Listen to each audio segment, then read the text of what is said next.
우리 시편 22편 한번 보시겠습니다. 시편 22편은 예수님에 대하여 많은 예언을 담고 있는 그러한 시편입니다. 다 읽으면 좋겠지만 본문이 좀 길기 때문에 그 중에서 발췌한 부분만 제가 봉독해 드리도록 하겠습니다. 먼저 1절과 2절입니다. 나의 하나님 어찌하여 나를 버리십니까? 어찌하여 그리 멀리 계셔서 살려달라고 울부짖는 나의 간구를 듣지 아니하십니까? 나의 하나님 온종일 불러도 대답하지 않으시고 밤새도록 부르시소도 모르는 채 하십니다. 14절부터 18절입니다. 나는 쏟아진 물처럼 기운이 빠져 버렸고 뼈마디가 모두 어그러졌습니다. 나의 마음이 촛물처럼 녹아내려 절망에 빠졌습니다. 나의 입은 옹기처럼 말라버렸고 나의 혀는 입천장에 붙어 있으니 주님께서 나를 완전히 매장되도록 내버려 두셨기 때문입니다. 개들이 나를 둘러싸고 악한 일을 저지르는 무리가 나를 에워싸고 내 손과 발을 묶었습니다. 뼈마디 하나하나가 다 셀 수 있을 만큼 앙상하게 드러났으며 원수들도 나를 보고 즐거워합니다. 나의 겉옷을 원수들이 나누어 가지고 나의 속옷도 제비를 뽑아서 나누어 가집니다. 아멘 소리 잘 안 나오죠. 본문 말씀이 좀 절망적인 그런 본문 말씀입니다.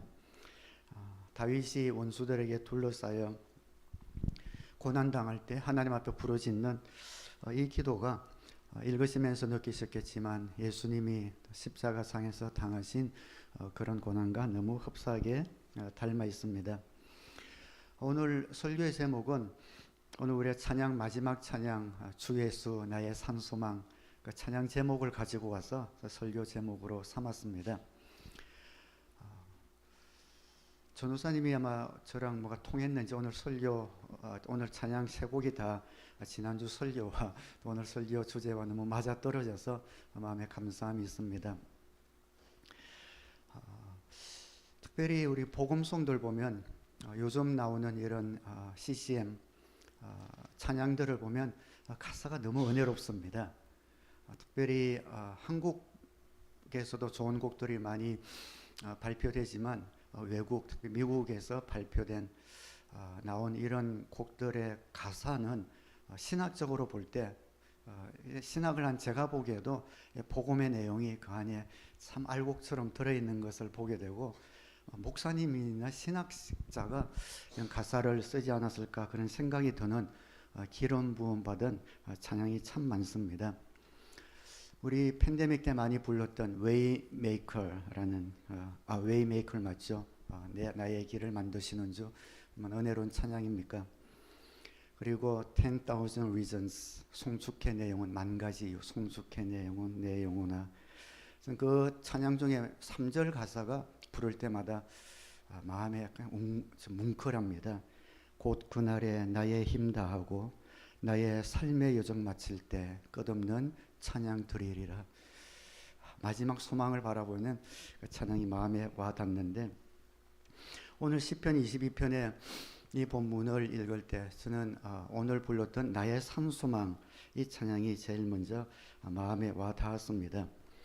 우리 한번 불러봤지만 그 찬양 가사를 한번 좀 하나씩 좀 리마인드 한번 해보면 좋겠는데요. 깊은 절망의 수렁 가운데 주님께 닿을 수 없던 우리 죄 때문이죠. 주님과 우리 사이에 커다란 수렁이 있어서 건너갈 수 없고 너무나 큰 산이 있어서 오를 수 없는 우리의 능력과 의지와 공로로는 도저히 닿을 수 없는 그런 주님의 나라 어두운 밤중에 하늘을 향해 주의 이름 나 부를 때 그래서 그 닿을 수 없어서 우리 영혼에 주님으로만 채울 수 있는 공간이 있는데 그 공간을 채울 수 없어서 어두운 밤중에 절망 가운데 어떻게 하면 좋겠습니까? 이름 부를 때에 어둠을 뚫고 오신 주 사랑 나의 절망 거두셨네. 주님이 먼저 우리를 찾아오셨습니다. 그분이 자신을 오픈하셨고 계시하셨고 우리에게 인간의 옷을 입고 이 땅에 먼저 찾아오셨습니다. 주님의 공로 다 이루셨네. 주 예수 나의 산소망. 영어 가사에 보면 The work is finished. The end is written. 이 가사가 너무 마음에 와닿아요. 주님이 마지막 십자가에서 숨을 거두실 때 다 이루었다. 이 땅에 온 모든 사역, 그 구원의 역사를 다 이루었다. 끝났다. 그리고 우리의 마지막은 이미 기록이 되어져 있고 보장되어 있다. 이 짧은 영어 가사에 이런 복음이 좀 들어 있습니다. 그 누가 주의 자비를 다하라 한없는 은혜 청량할까. 영광을 떠나 이 땅에 오신 죄가 되신 구주 예수. 주님이 죄가 되셨어요. 하나님의 아들이신 순결하신 예수님이 죄가 되셨습니다. 영어 가사에는 To wear my sin and bear my shame. 내 죄를 입으셨다. 우리 자매님들 신상 나온 이쁜 비싼 블라우스를 하나 딱 샀어요. 하얀 블라우스를 샀는데 밥 먹다가 김치 국물이 탁 튀었어요. 생각도 하기 싫죠. 얼룩이 하나 묻어도 견딜 수 없잖아요. 저는 더울 때 땀날 때 운동복 입을 때는 괜찮은데 와이셔츠나 이렇게 입을 때 땀나는 게 너무 싫어요. 그래서 와이셔츠는 이게 땀이 좀 배이는 이런 느낌이 너무너무 싫은 그런 느낌을 아는데, 그런 가운데 땀이 밴다든지 그 와이셔츠에 뭐 하나 커피가 떨어진다든지 이러면은 너무 마음이 안 좋거든요. 순결하시고 거룩하신 주님이 내 죄를 그대로 입으셨습니다. 나의 추악하고 교만하고 비열한 그런 모든 죄를 주님이 그 죄로 입으셨어요. 나의 죄뿐 아니라 나와 여러분 모든 인류의 죄를 주님이 뒤집어 쓰신 것이죠. 영광을 떠나 이 땅에 오신 죄가 되신 구주 예수, 나의 모든 수치를 그분이 짊어지셨습니다. 주의 십자가 내게 말하네 영원히 난 용납됐네. 할렐루야. 주의 십자가는 우리에게 말합니다. 그 주님이 내 죄를 짊어지셨기 때문에 나는 주님 앞에서 I am forgiven and He calls me His own. 주님께서 나의 죄를 용납해 주시고 하나님의 자녀 너는 내 것이다 성령으로 인쳐주셨습니다. 아름다우신 왕 나는 주의 것 그리스도 나의 산소망. 할렐루야. 주를 찬양하여라. 할렐루야. 자유케 하셨도다. Set me free. 모든 결박에서 자유케 하시고 모든 죄의 저주를 끊으셨습니다. 여기 영어 성경 보면은 영어 가사에 Death has lost its grip on me. 표현이 참 기가 막히잖아요. 죽음이 우리를 꽉 쥐고 있다가 예수 그리스도의 보혈의 능력으로 그 죽음의 권세가 그 그립을 놓아버렸습니다. 힘을 쓸 수 없게 돼버린 겁니다. 자유케 된 거죠. 죄의 저주 끊으신 주께 구원이 있도다. 주 예수 나의 산소망. 언약된 아침 장사된 몸에 부활의 호흡 시작됐네. 그분의 죽음은 죽음으로 끝난 것이 아니라 sealed the promise. 구약 때부터 봉인되었던 그 예언의 말씀이 오픈되었습니다. 주님께서 그 죽은 몸에 부활의 호흡이 시작되셨고 이분이 살아나셨습니다. 유다의 사자, 주님은 유다의 사자로 불리기도 하죠. 구약의 위험찬 선포, 사망이 무너졌도다. Declared the grave has no claim on me. 이제는 무덤이 사망이 더는 우리를 죄의 빚으로 청구할 수 없도록 주님께서 다 이루셨다. 참 좋은 그런 가사입니다. 주님께서 이 모든 일들을 이루셨습니다. 예수님은 보통 위인들과는 확연한 차이가 있는데 가장 큰 차이는 그분이 하나님의 아들이시다라는 것이죠. 그분이 하나님의 아들이시라는 증거는 크게 두 가지입니다. 부활하신 것, 어떻게 부인할 수 없는 역사적인 사건입니다. 이 땅에 많은 사람들이, 위대한 사람들이 있었지만 그들은 모두 자기의 무덤을 갖고 있습니다. 예수님만이 빈 무덤, 살아나신 유일한 하나님의 아들이시다. 그리고 예언의 성취, 부활과 그 다음에 예언의 성취, 이것이 예수님이 하나님의 아들이다라는 정말 빼도 박도 못하는 그런 증거가 되는 것이죠. 예수님에 관하여 오랜 기간 동안 많은 사람들이, 각양각색의 예언자들이, 사람들이 예수님은 어떻게 오실 것이고 이런 분이실 거고 어떻게 죽으실 것이다 예언을 하셨습니다. 그 예언이 모두 이루어졌습니다. 근데 우리가 구약을 읽을 때 그 예언은 두 가지 형태로 나타납니다. 하나는 그 예언이 말 그대로 직접적으로 실현되었다라는 그런 의미의 예언이 있고, 구약은 신약의 그림자라고 하잖아요. 구약의 모든 사건과 인물은 그림자가 되어서 실체이신 예수님을 예표합니다. 그래서 그들은 알지 못하고 어떤 역사적 상황 속에 지났지만 그 사건이 그대로 자기도 모르는 사이에 예수님에 의해서 재현되었다. 예수님의 예언이 이루어졌다라는 것은 실현되고 재현되었다라는 두 가지 의미가 있습니다. 그래서 오늘 시편 22편은 실현된 것뿐만 아니라 그 예수님의 예언이 재현된 그런 사건들이 많이 나오고 있지요. 구약의 예언이 실현되었다라는 것을 예를 들어서 본다면은 미가서 5장 2절에 있는 말씀 같은 겁니다. 그러나 너 베들레헴 에브라다야, 너는 유다의 여러 족속 가운데서 작은 족속이지만 이스라엘을 다스릴 자가 내게서 내게로 나올 것이니 그의 기운은 아득한 옛날 태초에까지 거슬러 올라간다. 주님이 베들레헴이라는 곳에서 태어나실 것을 1500년 전에 살았던 미가라는 예언자를 통해서 예언한 겁니다. 1500년이 흘러서 지금은 흔적도 남아있지 않은 흔적은 남아있죠. 그 베들레헴에서 예수님이 그대로 태어나신 예언이 실현된 겁니다. 재현되었다라는 예를 들자면 이런 겁니다. 마태복음 2장 17절에 보면 이리하여 예언자 예레미야를 시켜 사신 말씀이 이루어졌다. 라마에서 소리가 들려왔다. 울부짖으며 크게 슬피 우는 소리다. 라헬이 자식들을 잃고 우는데 자식들이 없어졌으므로 위로를 받으려 하지 않았다.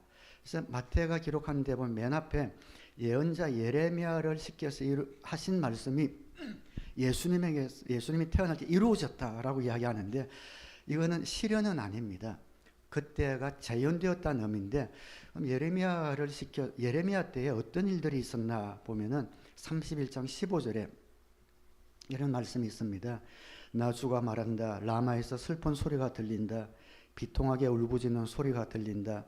라헬이 자식을 잃고 울고 있다. 자식들이 없어졌으니 위로를 받기조차 거절하는구나. 이것은 장차 오실 예수님에 대한 예언이 아닙니다. 유대 나라가 멸망하면서 바벨론이 침공해서 그들의 아들, 딸이 잡혀가는 것을 보면서 비통해하는 어머니의 심정을 예레미야가 그냥 이야기하고 있는 겁니다. 그런데 그 사건이 그대로 예수님 태어날 때 재현이 되어서 2살 미만의 아기들을 헤롯이 모두 죽임으로 말미암아 모든 어머니들이 비통해하는 그 심정으로 그때 예언이 그대로 재현되었다라고 보는 것이죠. 시편 22편은 이 두 가지 성취가 복합적으로 이루어진 대표적인 그런 장입니다. 다윗은 이 시에서 자신의 경험을 이야기하고 있어요.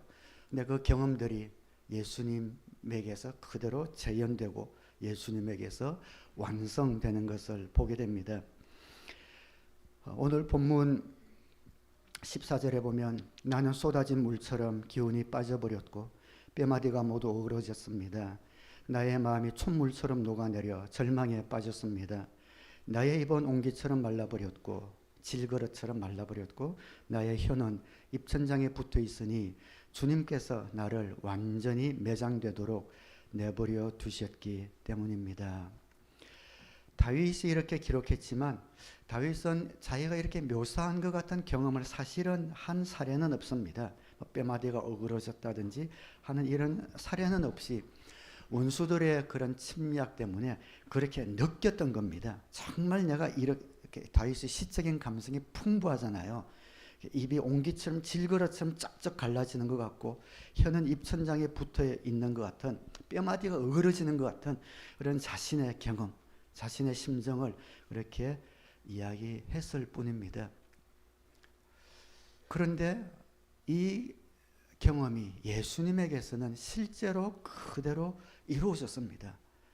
다윗은 단지 상상으로 그렇게 될 것 같은 그런 감정만 느꼈지만 이 예언이 예수님에게서 재현되고 완성되어서 주님은 실제로 십자가상에서 그 몸이 축 늘어져서 모든 뼈가 어그러지는 고통을 실제로 맛보셨고 내가 목마르다.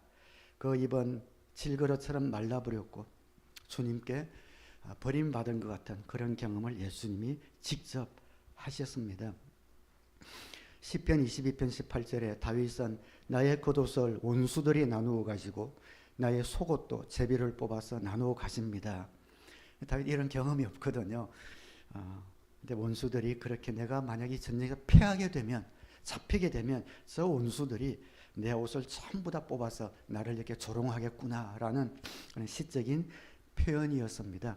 가장 왕으로서 수치를 당할 만한 그런 곳까지 내려가는 그런 절망의 마음으로 이 시를 쓴 거죠. 실제로 그런 일을 당한 적은 없습니다. 예수님은 당하셨어요. 요한복음 19장 24절에 그들은 서로 말하기를 이것은 찢지 말고 누가 차지할지 제비를 뽑자 하였다. 이는 그들이 나의 겉옷을 서로 나누어 가지고 나의 속옷을 놓고서는 제비를 뽑았다 하는 성경 말씀이 이루어지게 하려는 것이었다. 그러므로 병정들이 이런 일을 하였다. 다윗이 자신의 심정을 노래했던 그것들이 예수님에게서는 그대로 재현이 되었습니다. 오늘 설교 제목이 주 예수 나의 산소망이지만 부제를 단다면은 참 중보자 되신 예수님이라고 지어도 좋습니다.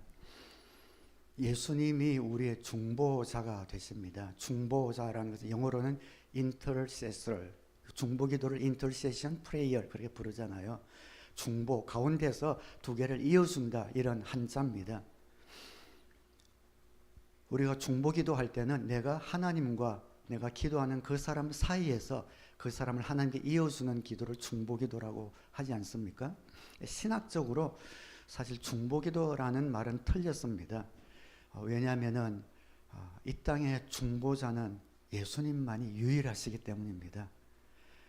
인간의 형편도 가장 잘 아시고 하나님의 심정도 가장 잘 아셔서 양쪽을 가장 잘 아시는 분만이 그리고 그들을 위해서 목숨을 버릴 수 있는 분만이 진정한 중보자가 되시는데 물론 우리는 다른 사람에서 기도는 해줄 수 있지만 그런 예수님 같은 진정한 중보자는 될 수는 없습니다. 그런데 우리가 그냥 교회에서 중보기도 말이 내려왔기 때문에 쓰긴 쓰지만 우리는 진정한 중보자는 될 수 없어요. 디모데서에 보면 도고라는 말이 나오는데 다른 사람에서 기도해 준다라는 그 말이 좀 적합하긴 한데 예수님이 유일한 그런 중보자가 됐습니다. 참 중보자가 되셔서 하나님의 마음도 가장 잘 아시고 이 땅에 오셔서 예수님이 단지 우리에게 폼 잡고 사랑하라, 저 공중에 새를 보아라, 하나님이 먹이지 않느냐 이렇게 멋지고 우아한 말만 하시고 가신 분이 아니란 말이에요. 오셔서 우리가 겪을 수 있는 가장 최악의 고통을 그분이 다 지셨습니다. 전부 다 경험하셨습니다. 우리의 아픈 마음, 육신적으로 고통받는 그것들, 관계의 절단, 이 모든 인간이 가질 수 있는 고통과 고난과 아픔과 수치와 치욕과 모욕, 이 모든 것들을 몸소 실제로 겪으셨기 때문에 지금도 하나님 우편에서 우리를 위해서 기도해주고 중보해 주실 수 있습니다. 우리가 얼마나 약한지, 얼마나 잘 넘어지는지, 얼마나 부족한지 그것을 잘 알기 때문에 하나님 용서해 주시고 힘 주시고 능력 달라고 주님이 그렇게 우리를 위해서 중보해 주시고 우리를 위로하시고 도우실 수 있는 분이 되셨습니다. 우리가 신앙생활 할 때 힘들 때 어떨 때 힘듭니까? 하나님이 침묵하신다 하나님이 내 기도 듣지 않으시는 것 같다. 이런 걸 느낄 때 힘들지 않습니까? 나는 죽을 지경인데, 그래서 작정 기도도 하는데 응답이 되지 않는 거예요. 하나님이 돕지 않으시는 것 같고 또 외면하는 것 같고 잠잠할 것 같을 때 너무 힘들죠. 다윗도 그 힘듦을 이렇게 오늘 본문에서 표현하고 있지 않습니까? 22장 1절에 나의 하나님 나의 하나님 어찌하여 나를 버리십니까? 어찌하여 그리 멀리 계셔서 살려달라고 울부짖는 나의 간구를 듣지 아니하십니까? 나의 하나님 온종일 불러도 대답하지 않으시고 밤새도록 부르시셔도 모르는 체 하십니다. 제일 힘들 때죠. 근데 이것보다 더 힘든 게 뭔지 아세요? 다윗에게 더 답답한 것은 하나님 나한테는 이렇게 응답 안 하면서 우리 조상들 출애굽할 때는 하나님이 강한 손과 크신 능력으로 그들을 다 인도하시고 함께 베풀어 주시고 능력을 베풀어 주시고 기적을 베풀어 주시고 모든 간구에 응답해 주셨으면서 우리 조상들에게는 그렇게 자상하게 응답해 주시고 왜 지금 나에게는 필요할 때에 외면하십니까? 이런 기도를 하고 있는 거죠. 4절에서 8절입니다. 우리 조상이 주님을 믿었습니다. 그들은 믿었고 주님께서는 그들을 구해 주셨습니다. 주님께 부르짖었으므로 그들은 구원을 받았습니다.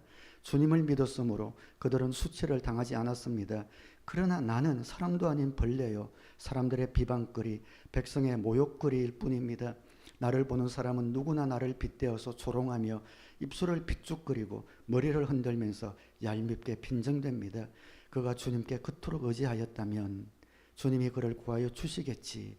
그의 주님이 그를 그토록 그를 사랑하신다니 주님이 그를 건져 주시겠지 합니다. 조롱과 비난을 받는 거죠. 사실 우리도 역경에 처했을 때 물론 역경 자체도 힘들지만 하나님의 그 침묵이 더 힘든 경우가 많습니다. 나의 기도에 나의 어려움에 무관심하시는 것 같고 기도에도 응답 없을 것 같은 없는 것 같은 그런 사실이 우리를 답답하게 합니다. 그때는 다른 사람이 은혜 받았다, 응답 받았다 이러면은 같이 기뻐해야 되는데 살부터 이렇게 원망이 솟아나오죠. 나는 하나님 나는 왜 외면하시고 저 사람 왜 이렇게 사랑하시나 오히려 더 절망되는 그런 경우가 있지 않습니까? 내 기도는 안 들어주시는 것 같은 하나님에 대한 원망하는 마음이 생길 수 있습니다. 다윗이 그런 마음을 하나님 앞에 지금 고백하는 거예요.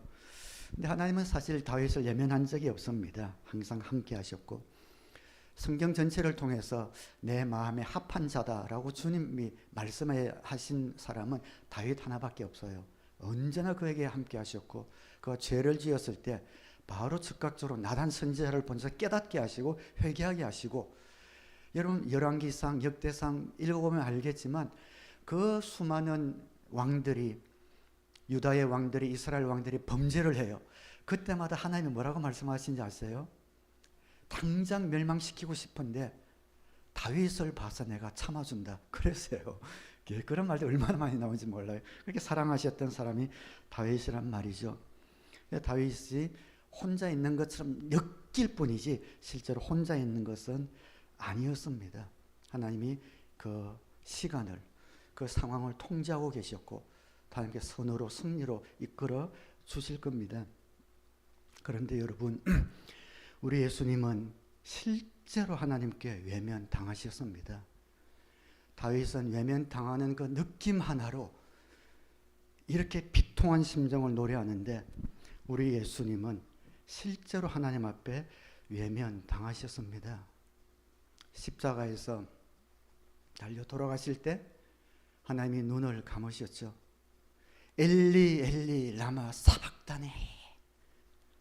패션 영화 보면 십자가상에서 예수님이 그렇게 부르짖는 그 음성과 그 모습이 제 가슴에 남아 있습니다. 엘리 엘리 라마 사박다니.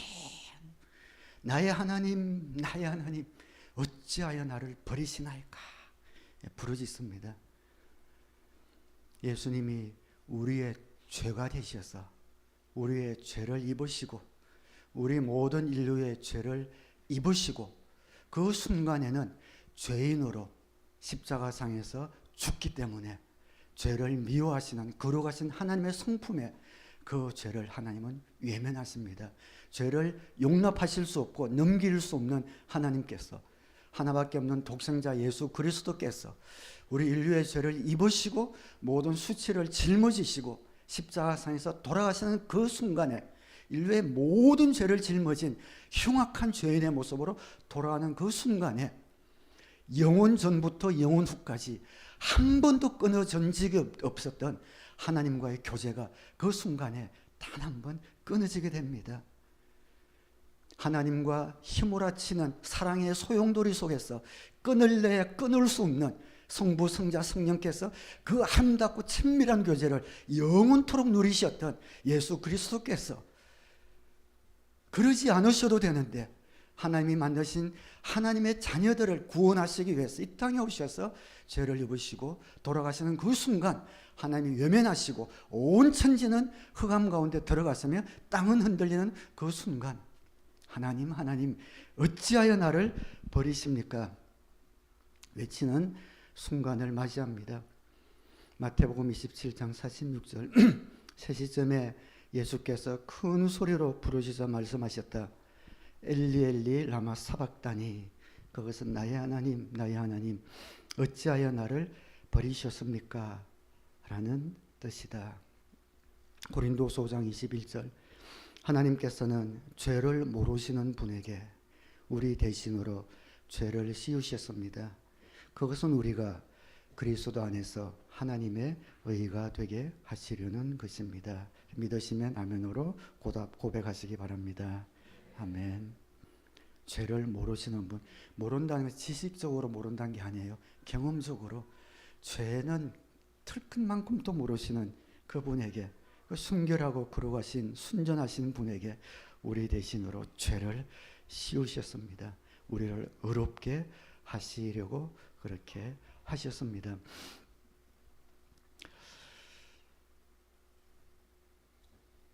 이 예수님을 생각한다면 우리가 못 견딜 일이 무엇이 있겠습니까? 그분께서 우리를 향해 이런 사랑을 베풀어 주시고 우리의 심정과 상황을 그렇게 잘 아시는 분께서 지금 우리 편이 되어 주셔서 우리를 위해 중보해 주고 계신다면 우리가 못할 것이 무엇이 있고 또 용서하지 못할 것이 무엇이 있고 참지 못할 것이 무엇이 있고 인내하지 못할 것이 무엇이 있겠습니까? 우리 기독교는, 우리 믿음은 이 예수님을 바라보는 겁니다. 나를 위해 이 땅에 오셨고 나를 위해 모진 고초와 고난 당하시고 돌아가셨고 살아나시고 부활하셔서 성천하셔서 하나님 우편에서 내 형편을 나보다 더 잘하신 그분께서 나를 위해 간구해주고 계신 그분을 바라보는 겁니다. 여러분의 삶 가운데 매일매일 예수 그리스도, 주 예수 나의 산 소망, 그분을 바라볼 수 있게 되기를 주님의 이름으로 축원합니다.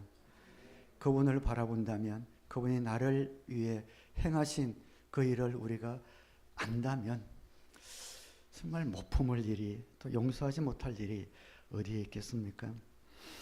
우리 오늘 청년들 여기 칼럼에 우리 신앙 이성교제 원칙 지난 몇 년 전에 썼던 건데 한 번 더 썼습니다.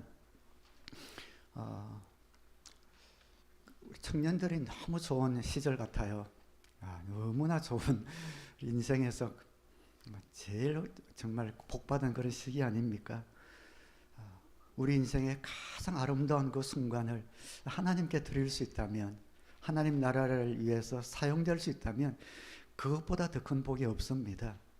그런데 그 아름다운 인생의 황금기를 그냥 다른 곳에 그냥 시선 뺏겨서 허비하면 너무 아쉽잖아요.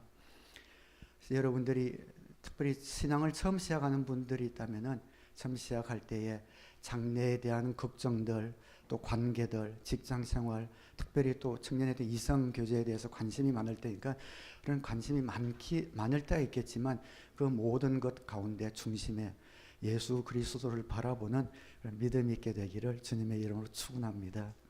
그때 주님을 붙들고 나갈 때에 하나님께서 그 모든 것들을 더하여 주시고 인도해 주십니다. 다윗의 고통도 그것이었죠. 실제로 예수님은 하나님조차 외면하는 그런 존재가 되셨습니다. 그래서 여러분, 우리가 외로울 때, 우리 혼자 있을 것 같을 때 절대 그렇지 않습니다.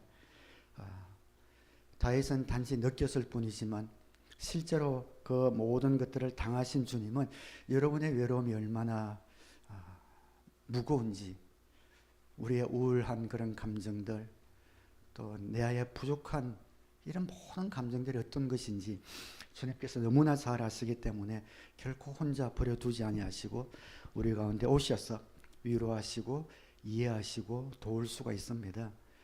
캄캄한 밤중에 외로이 나 혼자 있는 것 같지만 절대 그렇지 않습니다. 그때일수록, 어두운 밤일수록 우리 주님께서 여러분 더 가까이 계시는 것을 믿으시기를 주님의 이름으로 축원합니다.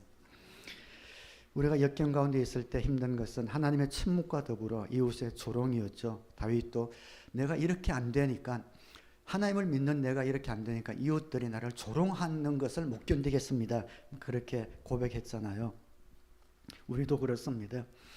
좀 내가 부유하고 좀 재정적으로도 풍부해서 필요가 있을 때마다 이웃들 턱턱 도와주면 좋을 것 같은데, 그럼 영광이 될 것 같은데 힘든 거예요. 매일매일 살기도 빠듯하고 도와주긴 그냥 그 어떤 궁핍이나 이런 데서 모자람에서 벗어나지 못할 때, 하나님 침묵할 뿐 아니라 영광이 되지 못하는 것 같은 느낌이 들 때 힘들죠.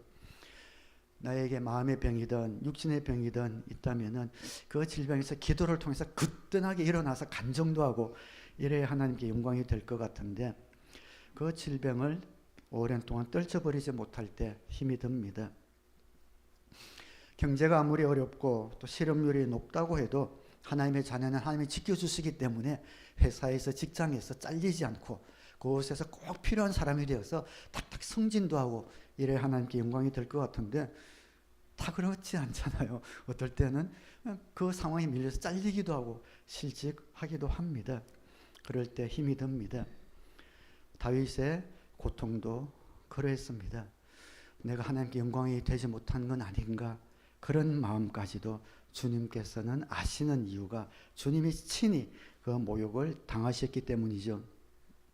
마태복음 27장 39절에 지나가는 사람들이 머리를 흔들면서 예수를 모욕하여 말하였다. 그가 남은 구원하였으나 자기는 구원하지 못하는가 보다. 그가 이스라엘 왕이시니 지금 십자가에서 내려오시라시. 진짜 사기꾼이 이런 말을 들었으면 사기쳤으니까 타격이 없을 거예요. 예수님이 실제로 이런 분이시죠. 하나님의 아들이셨고 자신이 하나님과 만든 그 사람들에게서, 피조물에게서 침뱉음을 받고 뺨을 맞고 머리를 흔드는 그런 모욕을 받았을 때 그 심정이, 그 모욕과 시험이 얼마나 힘드셨겠습니까? 주님은 그 모든 것들을 다 당하셨기 때문에 우리가 이 땅 살아가면서 마음대로 되지 않기 때문에 다른 사람에게 눈치 받고 또 기 못 펴고 하는 그 모든 세세한 것까지 주님이 아신다 이 말입니다. 여러분의 어떠한 형편이든지 어떠한 상황이든지 주님이 알지 못하는 구석은 하나도 없다는 것을 믿으시길 바랍니다. 주님이 아시기 때문에 걱정이 없습니다. 모르시면 불안할 텐데 내 형편을, 마음을 주님이 아시기 때문에 나는 오늘도 그의 나라와 그의를 위하여 가리라라는 그런 담대함을 우리가 얻을 수 있게 되는 것이지요.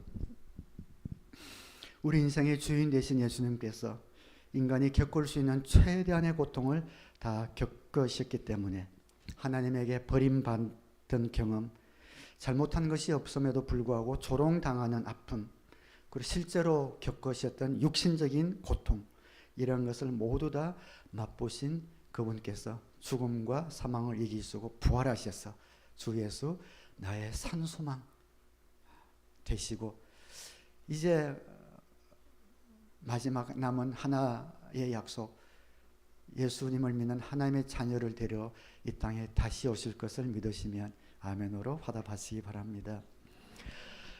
우리 오늘 찬양했지만 주 예수 나의 산소망 찬양팀들이 많이 찬양을 했는데 저는 그 중에서 레위 지파 찬양이 팀이 찬양한 그 찬양이 제일 마음에 와닿아요.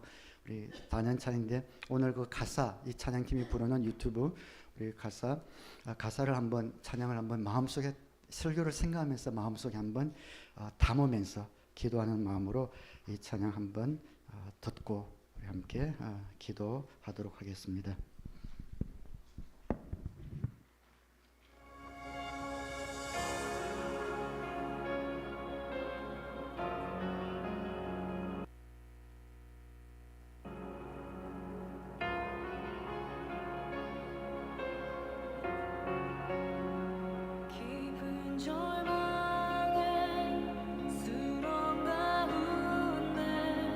주님께 닿을 수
우리 예수님이 저와 여러분의 산소망, 그 산소망 대신 예수님 붙들고 주님 만나는 그날까지 달려가시기를 주님의 이름으로 축원합니다.